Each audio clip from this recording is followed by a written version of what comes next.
하겠습니다. 오늘 말씀 제목 한번 같이 읽어볼까요? 시작. 소망의 불씨가 약해질 때. 부제도 한번 같이 읽겠습니다. 시작. 최선이 아닌 차선을 선택하고 싶은 유. 창세기 17장 15절에서 18절 말씀입니다.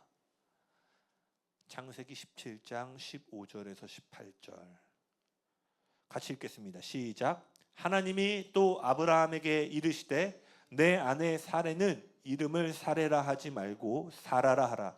내가 그에게 복을 주어 그가 내게 아들을 낳아주게 하며 내가 그에게 복을 주어 그를 여러 민족의 어머니가 되게 하리니 민족의 여러 왕이 그에게서 나리라. 아브라함이 엎드려 웃으며 마음속으로 이르되 100세 된 사람이 어찌 자식을 낳을까? 사라는 90세니 어찌 출산하리요 하고 아브라함이 이에 하나님께 아뢰되 이스마엘이나 하나님 앞에 살기를 원하나이다. 아멘. 저희가 계속 지금 살펴보고 있는 것은 우리의 인생에 맞바람이 불어올 때, 믿음의 전진이 어렵게 느껴지는 그때 우리가 어떻게 해서 계속해서 전진해 나가는 영성을 유지할 수 있는가를 보고 있는데요. 지난 시간까지는 우리의 외부에 있는 장애물들을 우리가 어떻게 극복하고 돌파하는 걸 봤다면, 오늘은 우리의 내면 안에 세워져 있는 장애물들을 어떻게 다룰 수 있는가를 좀 살펴보려고 합니다. 우리가 많은 분들이 아시는 것처럼요, 성경에서 아브라함을 대표하는 한 문장은 뭐냐면 믿음의 조상이라는 표현입니다. 여러분, 조상이 뭐죠? 시작을 의미하는 겁니다. 여러분, 창세기는요 크게 두 부분으로 이루어져 있습니다. 어떻게 되어 있냐면 1장과 11장까지의 창조 시대예요. 그리고 12장부터는요 아브라함과 이삭과 야곱과 요셉의 이야기를 다루는 12장부터 끝장까지가 족장 시대입니다. 그러니까 파트 1과 파트 2로 창세기가 이루어져 있어요. 즉 창세기 12장은요 하나님 나라의 완전히 새로운 시작점입니다. 제가 이 얘기 왜 하냐면, 아브라함의, 오늘 저희는 본문을 17장을 읽었는데 아브라함의 이야기가 가장 처음으로 등장하는 장이 바로 창세기 12장이에요. 즉 아브라함의 이야기가 시작되는 이 12장은요 마치 달리기 경주에서 그 신호 청송이 울리는 것과 같은 장면이에요. 창세기 12장이. 하나님은 이 시작점, 하나님 나라의 새로운 출발 신호탄이 외쳐지는 그때에 아브라함이라는 한 사람을 세우심으로 당신의 나라와 그 뜻이 어떻게 이 땅 가운데 시작될 수 있는지, 저와 여러분의 인생에 어떻게 하나님의 뜻이 세워질 수 있는가를 보여주고 계신다는 거예요. 그리고 창세기 12장을 보시면요 아브라함이 조상들이 거주했던 하란에 머물고 있습니다. 그러던 어느 날 하나님께서 아브라함에게 나타나셔서 이렇게 말씀하세요. 아브라함아, 내가 너에게 큰 축복을 주기 원한다. 이 축복은 이제껏 네가 상상하고 생각했던 것보다 훨씬 더 큰 축복이 될 것이다. 너는 수많은 자녀를 낳아 큰 민족의 아버지가 될 것이고, 너에게 부어지는 축복이 얼마나 큰지 너와 내 가정만이 아니라 온 열방이 너에게 부어지는 축복으로 인하여 큰 축복을 얻게 될 것이다. 열방의 축복이 될 것이다 라고 얘기를 해요. 당시 그의 나이가 75세고요 자녀 한 명이 없던 상황이었습니다. 그러니 여러 차례 나눴지만 유대 사회에서 자녀는 하나님의 축복으로 여겨졌어요. 그래서 자녀를 가지면 하나님의 축복을 받은 거고, 자녀를 갖지 못한 경우는 하나님의 저주를 받은 것으로 평가받던 시대이기 때문에 75세인데 자녀가 없다? 이것은 아주 부끄러운 일이었어요. 그러니 하나님이 오셔서 다른 축복은 거두절미하고 그냥 자녀만 얻게 된다고 하더라도 큰 기쁨일 텐데, 큰 민족을 이룰 뿐만 아니라 온 열방이 자신을 통해 복을 받는다니 상상하기 어려운 수준의 축복이었던 거예요. 여러분, 오늘 주님이 나타나셔서 여러분이 상상할 수 없는 수준의 축복을 여러분에게 말씀하신다면 여러분 어떤 마음이 드시겠어요? 저는 이것이 엄청난 금액의 어떠한 복권이 당첨되는 것보다 훨씬 더 큰 축복이라고 믿습니다. 제가 청년 때 복권을 딱 한 번 사봤거든요. 29살 때. 결혼 직전에 돈이 너무 없어서 하나님 혹시 이렇게라도 일하실까? 로또를 한번 사봤습니다. 근데 그거 아시죠? 당첨 안 됐는데 혹시 당첨되면 저만 해봤나요? 당첨이 안 됐는데 막 상상의 나를 피는 거예요. 제가 그때 당시에 와이프한테 여보 우리 신혼여행 하와이 가고 싶대. 미국에 하와이 갈 거야. 못 갔는데요, 결론은. 네. 막 그러니까 이제 막 제가 막 준비해야 될 것들도 있는데 막 너무 없다 보니까 혹시 하나님 이렇게 하실까?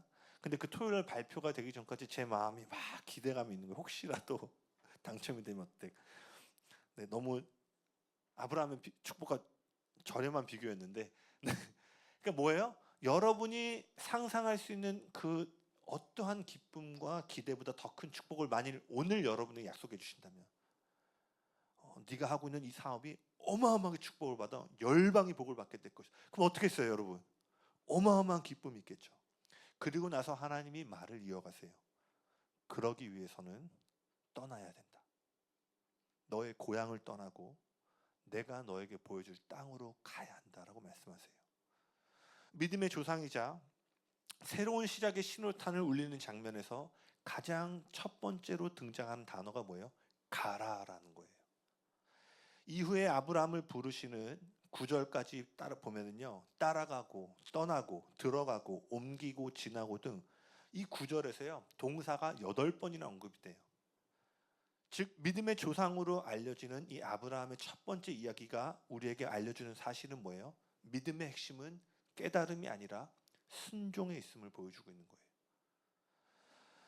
그리고 우리가 여기서 이해해야 될 한 가지는요, 아브라함이 살던 시대에 고향과 친척, 아비집을 떠나는 일은요, 오늘날 우리가 거주지를 옮기는 것과는 비교도 할 수 없는 결단이었다는 점이에요.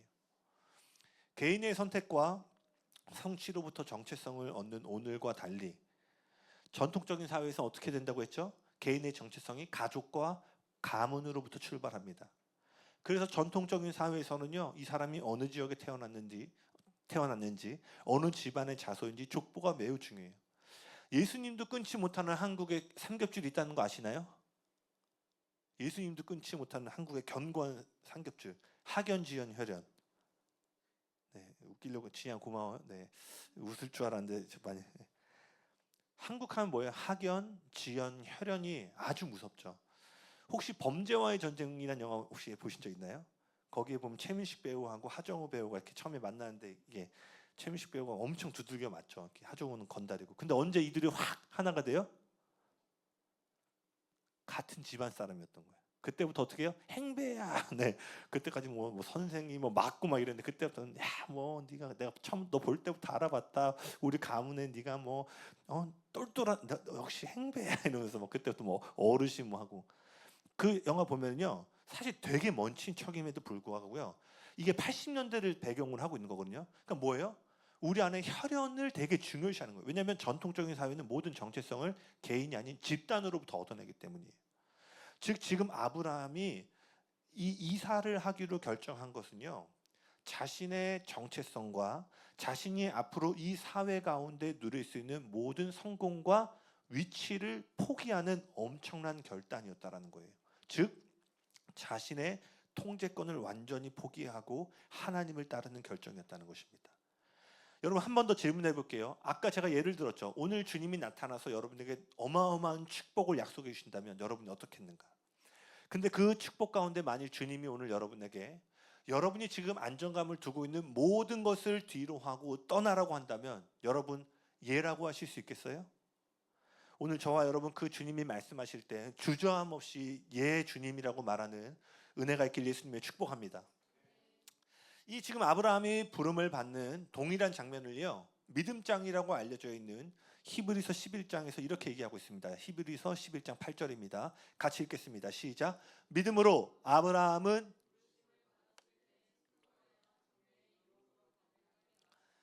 갈 바를 알지 못하고 나아갔으며 제가 언젠가 금요 예배 때도 이 아브라함에 대한 얘기를 나눴지만요. 제가 아브라함의 이야기에서 가장 좋아하는 부분이 뭔지 아세요? 아브라함의 인생에 있어서 매우 결정적인 몇 번의 지점들이 있거든요. 근데 그런 결정적인 순간마다요. 하나님이 말을 길게 하지 않으셨다라는 거예요. 하나님께서 아브라함에게 본토를 떠나라고 말씀하셨을 때 하나님은요. 아브라함에게 어디로 가야 하는지 어떻게 갈 수 있는지에 대해서 전혀 말씀하지 않으셨어요. 그저 떠나라고만 하셨어요. 하나뿐인 아들 이삭을 제물로 바치라고 할 때도 마찬가지였어요. 설명이 없어요. 왜 바쳐야 되는지 1절 아무런 설명도 없이 그저 이삭을 바치라라고만 말해요. 믿음에 순종하여 하란을 떠난 데는 어떻죠? 세겜에 이릅니다. 그래서 하나님의 순종하여 이제 살만하면 갑자기 하나님 또 나타나셔서 뭐라고 그래요? 아브라함아 떠나라. 떠났어요.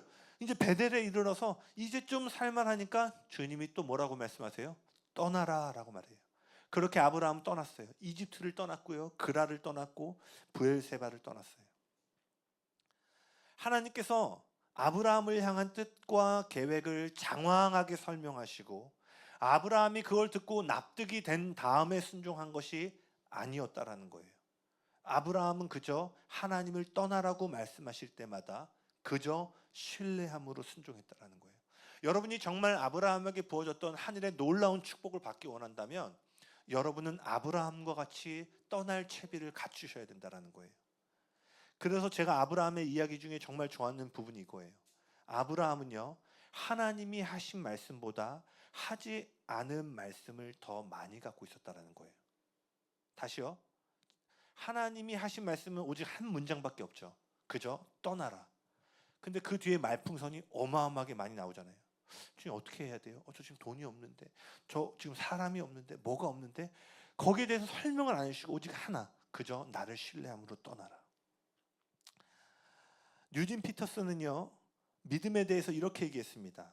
믿음이란 스스로 통제할 수 없는 일에 대해 순종하며 신뢰하는 것, 눈으로 볼 수 없는 그분과 순종의 관계 속에서 사는 것, 전혀 알지 못하는 땅으로 과감하게 발을 내딛는 것이다. 여러분 동의하시나요? 전혀 알지 못하는 것에 대해서 과감하게 발을 내딛는 것이 믿음이라는 거예요. 맞아요. 지금 누구였죠? 아멘으로 화답한 친구? 네, 로건이. 네, 할렐루야. 맞다고.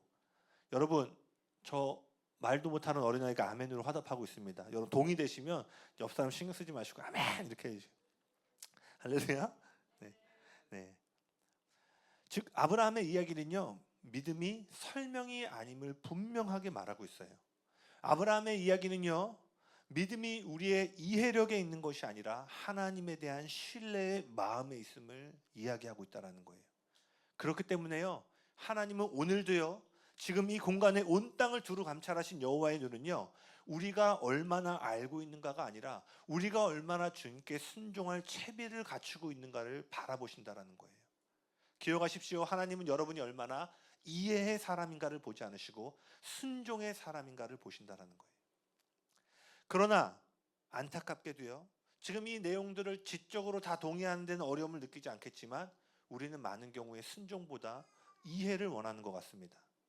물론 이해를 구하는 것 자체는 잘못된 것이 아니에요. 성경은 결코 무지함을 가치 있게 여기지 않습니다. 그래서 잠언도 지혜를 알라고 하고 끊임없이 성경에서 하나님을 아는 지식의 중요성을 강조하고 있어요. 그러나 이해가 될 때에만 따를 수 있다면 문제가 된다는 것입니다. 왜냐하면요, 이해력은요, 우리의 통제심과 관련되어 있기 때문이에요. 예를 들어 볼게요.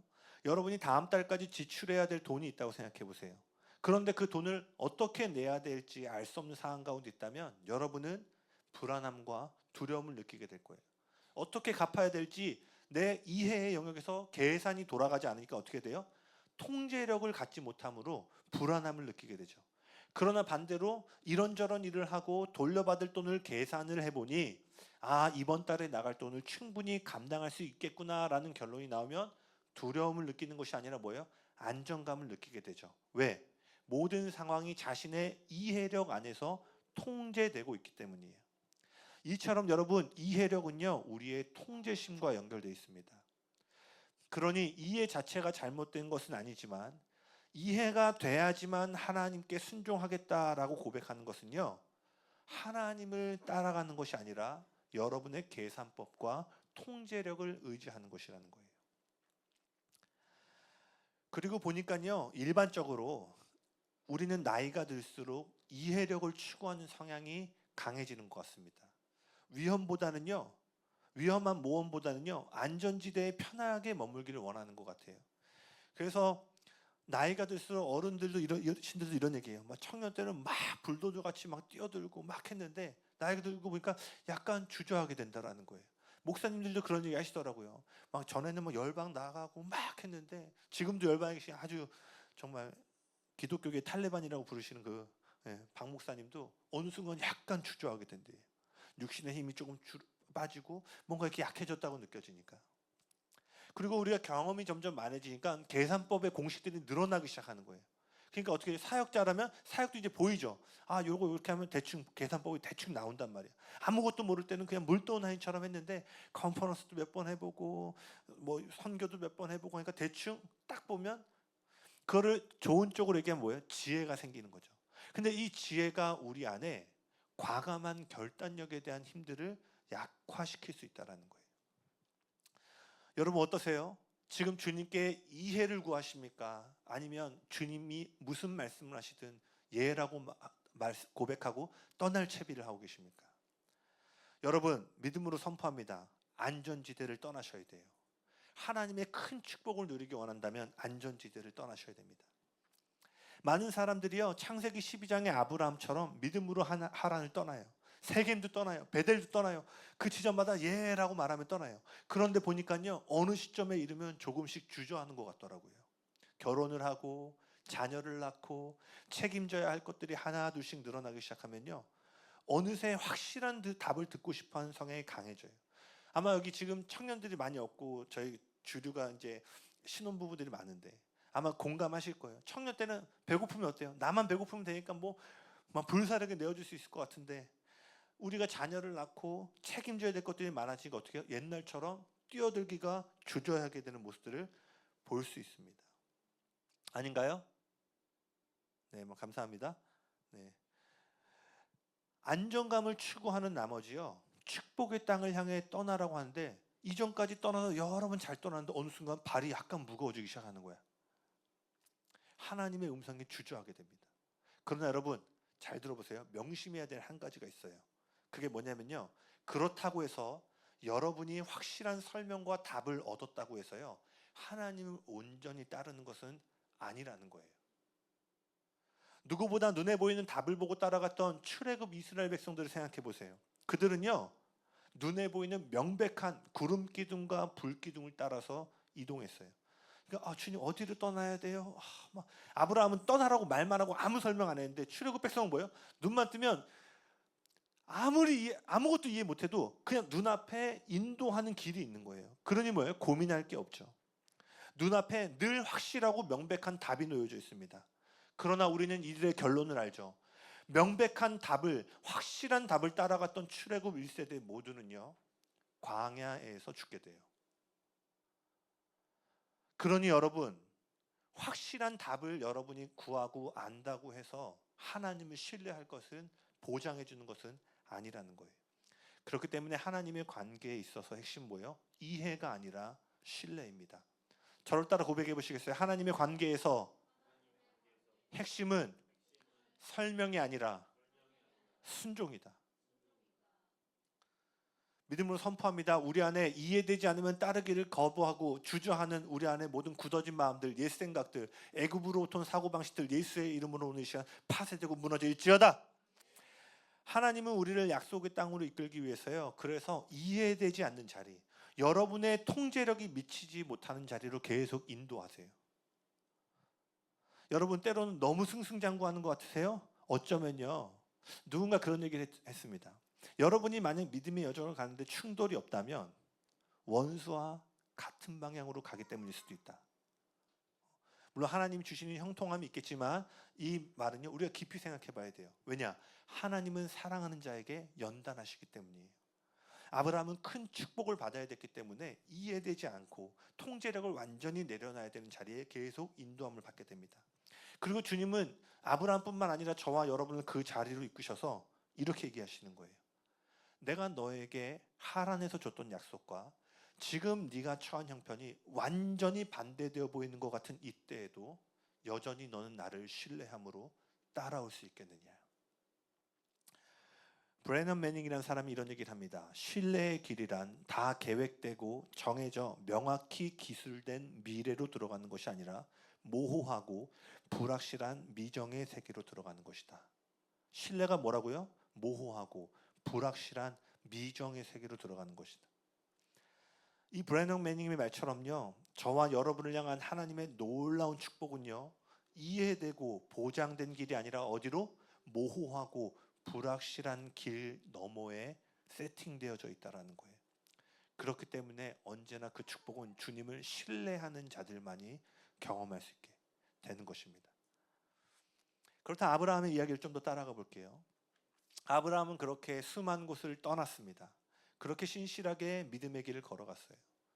하나님이 말씀하실 때마다 통제하고 싶은 욕구를 끊임없이 포기했고요.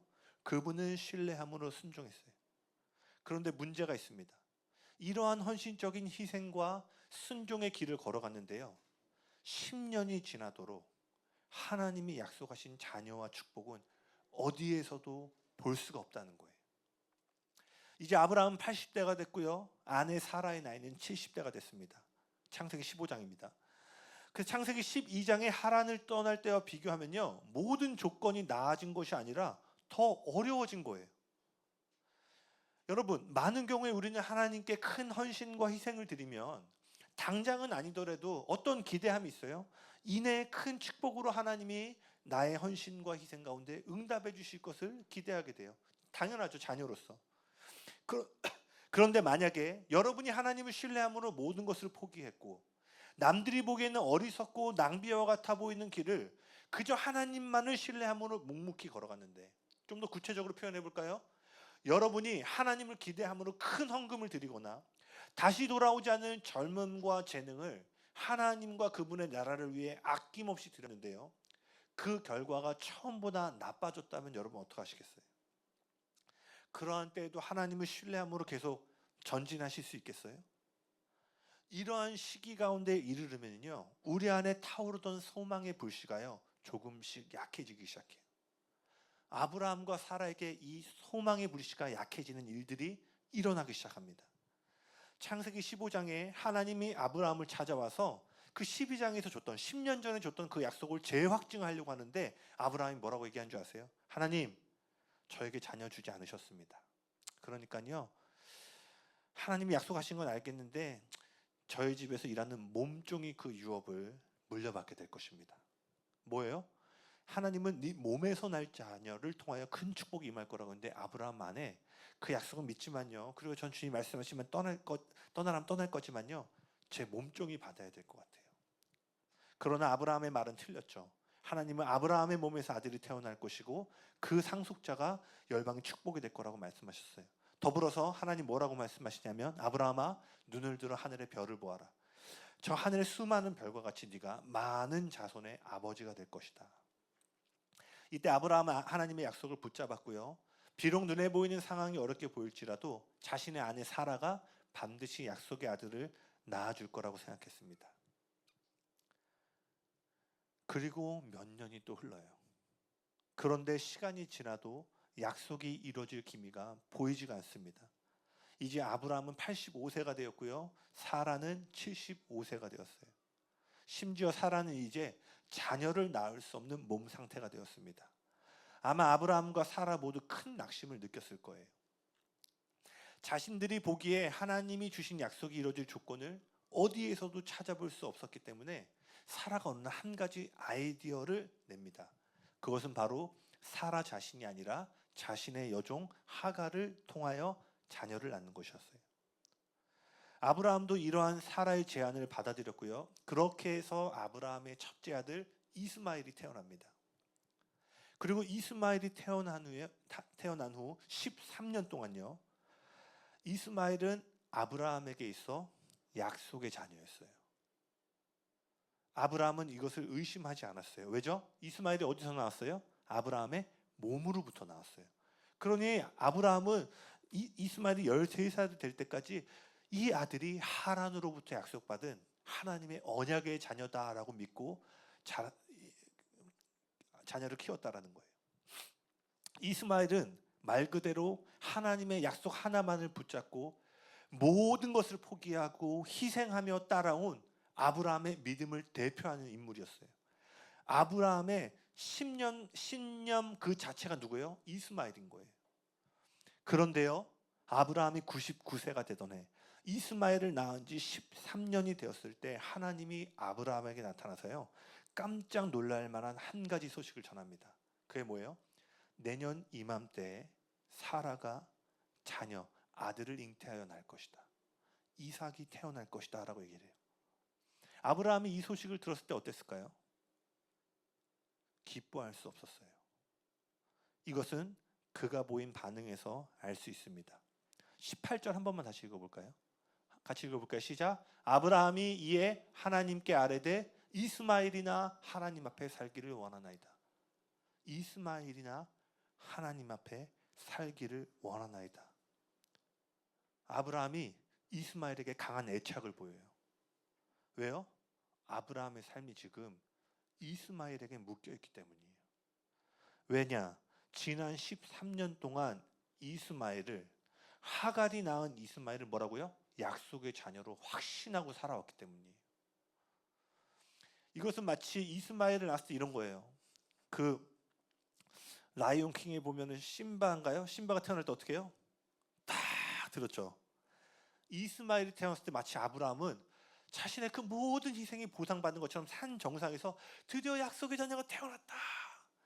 동네 사람들이 다 알았을 거예요. 야, 저 아들이 바로 그 아브라함이 고대하며 10년이 넘도록 15년 동안 기다렸던 약속의 자녀이구나. 그러니까 산 정상에 그걸 기뻐했죠. 그런데 이 99세에서 들었던 하나님의 이삭의 출생 예고는 뭐예요? 그거 아니야. 너 다시 내려와. 다시 내려와 하나님의 뜻을 받들려고 하니 아브라함은 부끄러움을 느꼈을 거예요. 여러분 기억하세요. 하나님의 계획이 여러분의 소망과 꿈과 들어맞지 않을 때 우리는 더 그러한 감정들을 느낍니다. 나는 여기가 산 정상인 줄 알았는데 아니라고 말씀하실 때. 그러니까 뭐예요? 이스마엘이나 하나님, 그러한 축복을 받게 하여 주십시오. 다시 말합니다. 이삭의 출생은 마냥 반가운 소식이 아니었다라는 거예요.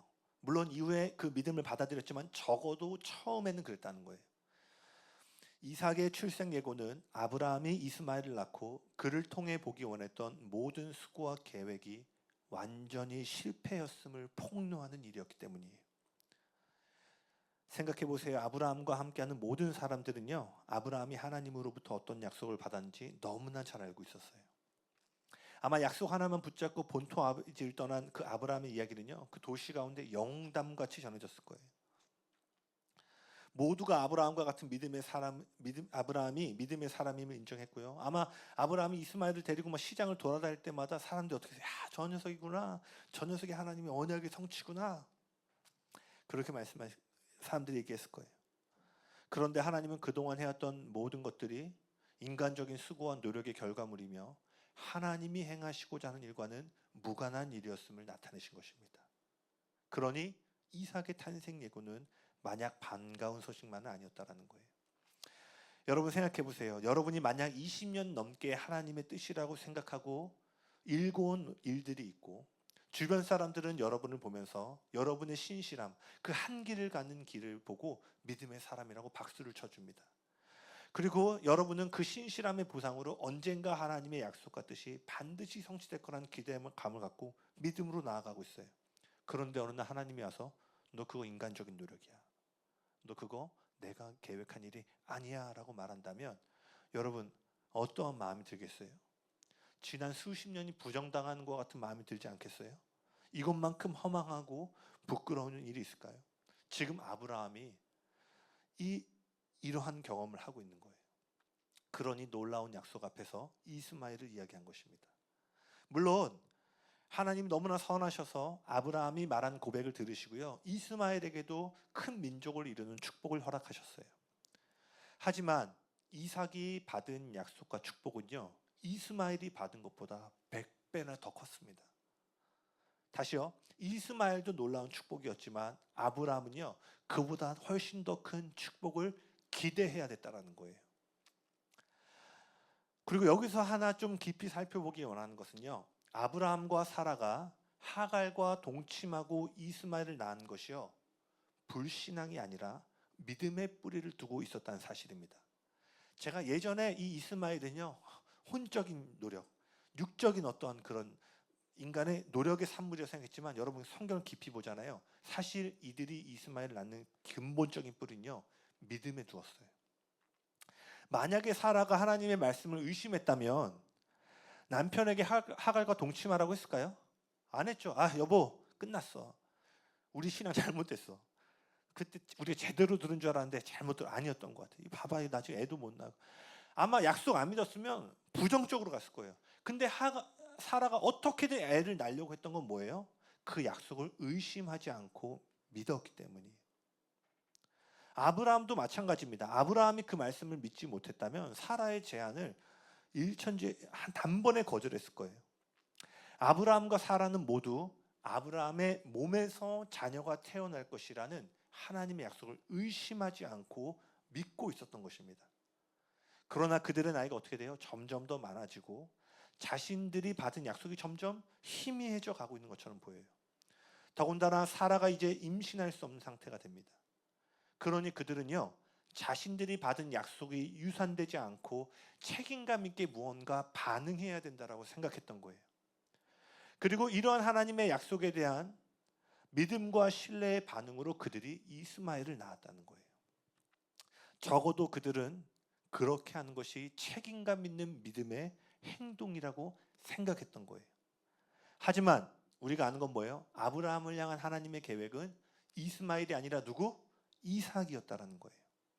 아브라함과 사라의 문제는요, 단지 하나님의 약속을 불신앙이 있었던 게 아니라 뭐예요? 자신에게 주어진 최고의 것이 아닌 차선의 것을 선택하는 데 있었다라는 거예요. 여러분, 우리 안에도요, 소망의 불씨가 약해지면은요, 하나님은 여러분을 향해 최고의 것을 계획해 놓으셨는데요, 여러분은 차선의 선택을 누르고 싶은 유혹을 받게 됩니다.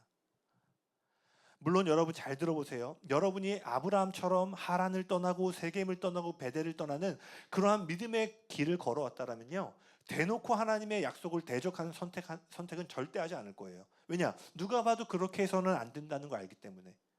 그러나 여러분, 이스마엘은 달라요. 본래 여러분의 집에는 이스마엘이 살기로 계획되지 않았음에도요, 여러분의 집에서 왜 이스마엘이 자랄 수 있는 줄 아세요? 앞서 말한 것처럼 그것이 믿음과 약속에 기초했기 때문입니다. 우리는 우리를 향한 최고의 뜻과 계획을 기다리기보다 차선의 선택이 주는 안전지대에 머물고 싶은 유혹을 막 받기 시작해요. 왜죠? 그 차선도 나름 약속과 믿음 안에서 생각해낸 방법이라는 정당성이 부여되기 때문이에요. 많은 사람들이 하나님이 본래 계획하신 목적과 계획의 자리가 아니라 열등한 축복의 자리에서 살아가고 있는 것을 보게 됩니다. 저는 이것을 뭐라고 표현하냐면요, 제한의 감옥 가운데 산다고 얘기해요. 이것은 마치요, 왕의 식탁에 초대를 받아 모든 것을 마음껏 먹을 수 있음에도 불구하고 구석 한 켠에 웅크리고 앉아 한두 개의 음식만 비벼 먹는 가난한 자들의 모습과 같아요. 이스마엘에 만족하는 모습이 이런 거라는 거예요. 오늘 여러분을 향해 하나님은 어마어마한 진수성찬을 차려놓고 왕의 식탁에서 그분과 함께 그 축복을 나누도록 초대를 받았는데 구석에 앉아서 반찬 한두 개만 비벼 먹으면서 저는 이스마엘이면 괜찮습니다라는 이러한 모습이 뭐예요? 제한의 감옥 가운데 사는 인생이라는 거예요. 자신들에게 약속된 이삭, 최고의 축복이 아직 오지 않았음에도 현재 어려워 보이는 상황과 형편을 바라보며 이스마엘이라도 나오면 다행이겠다 라는 생각을요, 조금씩 갖게 되는 거예요. 다시요, 이 일이 단번에 이루어지지 않습니다. 5년, 6년, 10년 되니까 오기 시작하는 거예요. 이스마엘이라도 나을까? 왜? 이스마엘이라도 나오면 조금 내 상황에 안정감이 돌 것 같아.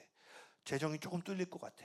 관계가 조금 회복될 것 같아. 미래가 조금 보장될 것 같아. 이스마엘이면 그래도 어렵더라도 입에 풀칠은 할 수 있을 것 같아. 근데 기억하셔야 돼요. 하나님이 여러분에게 주고 싶은 축복은요, 시편 2편입니다. 내게 구하라, 열방을 유업으로 주리라. 할렐루야. 전 믿음으로 선포해요. 저희 와이프한테 그 얘기 한다고 하잖아요. 여보, 한 나라를 먹일 생각을 해. 할렐루야. 뭐 저희 집 잘 되는 거 원치 않으시나요? 할렐루야. 예상치 못한 지출이 일어날 때, 또 어제도 뭐 재정 관련해서 저희가 무슨 얘기를 했지만, 그럼에도 뭐예요? 여보, 한 나라를 먹일 생각해. 와이프가 그랬어요. 나쁜 놈. 네, 농담입니다. 나쁜 놈까지 안 했고, 이 이야기를 들은 제 3자가 저한테 나쁜 놈이라고. 네. 개척교회 사모한테 한 나라를 먹일 생각을 하라고. 그러니까 어떻게 해요? 저는 지금 뭔가 어려워 보이지만 저는 이삭이 올 때까지 주님께 나아갈 거예요. 할렐루야. 여러분, 여러분을 향한 이삭이 있음을 예수의 이름으로 믿으시길 축복합니다. 그리고 이스마엘이 태어나면 우리는 하나님이 약속하신 이삭이 아니라 이스마엘에게 만족하며 아브라함처럼 이스마엘이나 살게 해달라는 최고의 것이 아닌 차선의 것에 안주하고 싶은 마음을 갖게 돼요. 그러나 여러분 명심하십시오. 하나님이 저와 여러분에게 오늘 주고 싶은 것은요, 이스마엘이 아니라 이삭입니다. 나와주시겠어요? 2주 전에 이 메시지를 저에게 주시면서 이 메시지를 전하라고 했어요. 저를 따라 한번 고백해 보시겠어요? 이 메시지 핵심 결론입니다. 여러분을 향한 하나님의 음성으로 여러분이 붙잡으시길 바래요. 최고의 것은 아직 오지 않았다. 최고의 것은 아직 오지 않았다. 이 마음을 여러분 내면에 있는 장애물을 향해 말하라는 마음에 감동이셨어요. 이스마엘에 안주하면 안 된다. 그 삶의 작은 돌파, 그것도 귀하지만 내가 거기에도 축복을 줄 거지만 너를 향한 나의 계획과 축복은 그 이스마엘보다 100배가 넘는 축복이다. 그러니 여러분, 지금 혹시 하나님이 여러분에게 주신 약속이 희미해져 보이십니까? 마치 아브라함이 그 약속의 자녀를 낳기까지 22년이 걸린 것처럼 이제는 뭔가 안 될 것 같다라는 마음들이 밀려오실 때가 있어요. 그러할 때 여러분 믿음을 강하게 붙잡으셔야 돼요. 하나님은 여러분에게 이삭을 예비하고 계시기 때문입니다.